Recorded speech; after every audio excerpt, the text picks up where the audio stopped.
নমস্কার বন্ধুরা, তো আমার চ্যানেলে আরেকবার সবাইকে স্বাগত। আমি নিয়তি আর একটি নতুন রেসিপি নিয়ে এসে গেছি তোমাদের সাথে শেয়ার করব বলে। আলু আর চিকেন কষা ভাত ও রুটির সঙ্গে কিন্তু খুবই দারুণ লাগে খেতে। তো চলো ভিডিওটা শুরু করি। প্রথমেই কড়াইতে তেল দিয়ে দিলাম, সরষের তেল।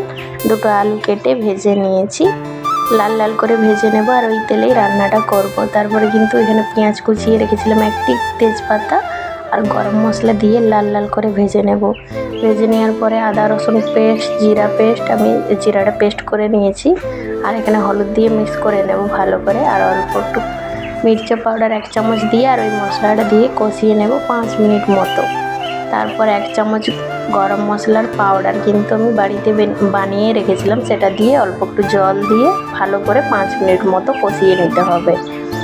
আর যে মাংসটা আমি ধুয়ে রেখেছিলাম, এখন মশলা কষার পরে ওটাও ভালো করে 5 মিনিট মতো কষিয়ে নেব। কষানোর পরে কিন্তু অল্প একটু জল দিয়ে আরও 5 মিনিট ঢেকে রাখবো যাতে ভালো করে সিদ্ধ হয়। তো ভাজা আলুগুলো এখন দিয়ে কষিয়ে নেব 5 মিনিট।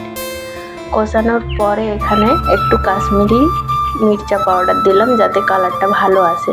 তো তোমাদের ভিডিও কেমন লাগছে অবশ্যই কমেন্ট করে জানাবে। আর যারা নতুন হয়ে থাকো আমার চ্যানেলে প্লিজ সাবস্ক্রাইব করে দিও, একটা লাইক করে যাও। তো চলো আজকের মতো টাটা।